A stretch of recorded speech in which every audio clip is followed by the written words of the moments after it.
बोलवून घेतला आणि डांबून मारला. 2 दिवस डांबून मारलं. त्याचा जीव किती तगमगला असेल. त्याने किती पाणी मागितलं असेल. त्याला फ्रीजमधून बाहेर काढलं सोमनाथला, तर त्याच्या अंगावरचे वळ आणि विकास बनसोडेच्या अंगावरचे वळ सारखेच आहेत.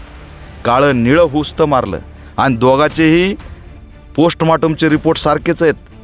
हत्याकांडावाल्याचं घर पाडणार आहे, संपत्ती जप्त करणार आहेत की नाही, का जात बघून न्याय देणार आहेत?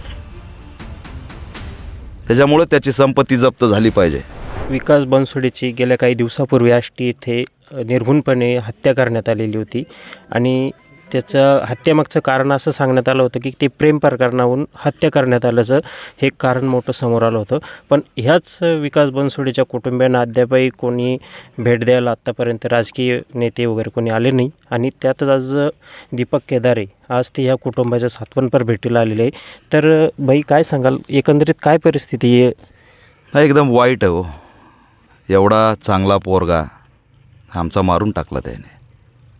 बोलवून घेतला आणि डांबून मारला. 2 दिवस डांबून मारलं. त्याचा जीव किती तगमगला असेल. त्याने किती पाणी मागितलं असेल. त्याचा आवाज निघू नये म्हणून तुम्ही त्याच्या तोंडामध्ये दगड टाकून मारलं. अतिशय गंभीर मारलं आहे त्याला. म्हणजे त्याच्या साथीदाराचे सुद्धा मी वळ बघितले, ताजे वळ आहेत. आणि त्याला मी विचारलं कशाने मारलं, तर तो म्हणतोय त्या तारीच्या वायरने मारलं. तर हे मारणारे कोण आहेत? कुटुंबातले लोकांनी तर मारतील, पण एवढं ट्रेनिंग बेस कोणी मारलं आहे ह्याची सखोल चौकशी झाली पाहिजे. हे मारणारे, त्यांना बोलवणारे, हे सगळेचे सगळे अटक झाले पाहिजेत. अद्यापपर्यंत त्यात 8 आरोपी अटक झालेत. 2 आरोपी आणखी अटक व्हायचे बाकी आहेत. आम्ही याचा सगळा पाठपुरावा करतो आहे, पण हे गंभीर आहे. राज्यामध्ये दलितांचे लेकरं सुरक्षित नाहीत. असेच वन सोमनाथ सूर्यवंशीच्या अंगावर होते, पण त्याचासुद्धा आरोपी अटक नाही. त्याचं तर नावसुद्धा काढू नका म्हणतात. न्यायालयीन चौकशी चालू आहे. किती दिवस चालू आहे न्यायालयीन चौकशी?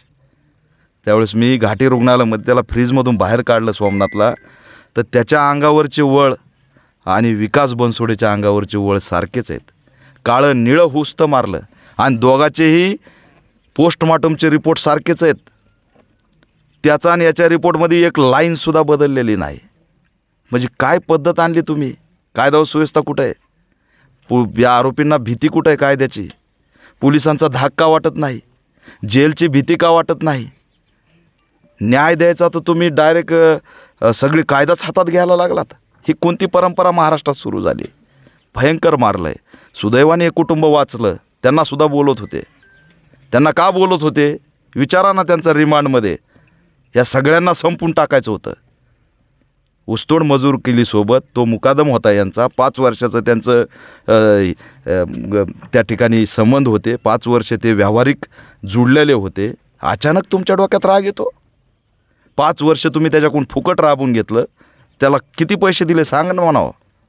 म्हणजे तुझं ती गाडी चालवायला चालतो, तुझी संपत्ती वाढवायला चालतो, त्याचा घाम चालतो, आणि मग गैरसमजातून तुम्ही आमचे माणसं मारता. भयंकरपणे मारलं आहे. वाईट आहे, दुर्दैव आहे. याच्याबद्दल आपल्या सरकारकडे काय मागणी असणार? मागणी आहे, पारधी समाजाच्या खोक्या भोसलेचं घर पाडलं ना, त्याच्यापेक्षा क्रूर हत्याकांड केलं आहे. हत्याकांड आहे. हत्याकांडावाल्याचं घर पाडणार आहे, संपत्ती जप्त करणार आहेत की नाही, का जात बघून न्याय देणार आहेत? त्याच्यामुळे त्याची संपत्ती जप्त झाली पाहिजे. दलितांचे हत्याकांड केले तर ह्यांच्या घरावर बुलडोजर चालले पाहिजेत. त्याशिवाय हे सुधरत नाहीत. ॲट्रॉसिटी ॲक्ट दाखल केला की आमच्यावरच क्रॉस दाखल होत आहे. म्हणजे माणूस मारून सुद्धा त्यांचे प्रयत्न चालले होते ह्या कुटुंबावर क्रॉस करता येते का? म्हणजे किती मजल झाली या महाराष्ट्रात. त्याच्यामुळं आमचं मागणी आहे की पीडित जो आहे आकाश बनसोडे, त्याचा लहाना भाऊ आहे, पूर्ण कुटुंब उद्ध्वस्त झालं आहे. त्याला शासकीय नोकरी मिळाली पाहिजे. BSc फायनल त्याचं एज्युकेशन झालं आहे. अरे भावाची त्या इच्छा होती, स्वतःचं जीवन त्यांनी संपवलं. आणि हे सगळं कुटुंब या आकाशला शिकवत होतं. तो विकासला पण वाटायचं की माझं आयुष्य ठीक आहे, घामात कष्टात जाईल, पण माझ्या भावाला शिकवील. त्याचं स्वप्न अधुरं राहिलं ना. आणि त्याला तुम्ही मारून टाकलं. शासकीय नोकरी मिळाली पाहिजे, तेही चांगल्या दर्जाची, चांगल्या पोस्टवर नोकरी मिळाली पाहिजे. हे आमचं ते लेबल लावणं चालू आहे की ॲट्रॉसिटी घडली की त्याला शिपायाची नोकरी द्या, ते सुद्धा आता चालणार नाही. त्याचं BSc फायनल झालेली, त्याला चांगली नोकरी दिली पाहिजे. त्यासाठी पाठपुरावा मी स्वतः करणार आहे, राज्य सरकारकडे पाठपुरावा करणार आहे. त्यानंतर 25 ते 50 लाखाची मदत त्याला झाली पाहिजे आणि फास्ट ट्रॅक कोर्टातून सर्वची सर्व आरोपींना या 2.5 महिन्यात हेअरिंग करून त्या ठिकाणी फाशी झाली पाहिजे. कोपर्डीच्या निकालात 2.5 महिन्यात जन्मठेप होती. राज्यात एकही उदाहरण असं नाही की ज्यात दलित अत्याचारात हत्याकांड झालेल्याला 2.5, 3, 6 महिन्यात फाशी झाली. अहो नितीन आगेला तर 6 वर्षे केस चलून साक्षीदार फितूर झाले म्हणून आरोपी सोडले आणि आरोपींनी बाहेर येऊन पारधी समाजाचं पुन्हा एक हत्याकांड केलं. त्याचा बाप न्याय न्याय म्हणत मरून गेला, भोत मागे न्याय न्याय म्हणत मरून गेला. तुम्ही या विकास बनसोडेला सुद्धा न्याय देणार आहेत की नाही ते सांगा. म्हणून फास्ट ट्रॅक कोर्टाच्या माध्यमातून या ठिकाणी फाशी झाली पाहिजे, ही सुद्धा आमची या ठिकाणी प्रमुख मागणी राहील. आणि जर अन्याय अत्याचार थांबले नाही तर पॅन्थरला पाहिल्यासारखी भूमिका घ्यावी लागेल. राज्य सरकारला जर आमची सुरक्षा होत नसेल तर मात्र तुम्हाला आम्हाला शस्त्र परवाना द्यावा लागेल. तर हे होते दीपक केदार, दलित पॅन्थर सेनेचे. त्यांनी सांगितलं की जर कधी दलितावर अन्याय अत्याचार असेच होत राहिले तर दलितांना शास्त्र परवानगी देणे गरजेचे आहे. लेट्सअप मराठीसाठी संतोष साबळे, जालना.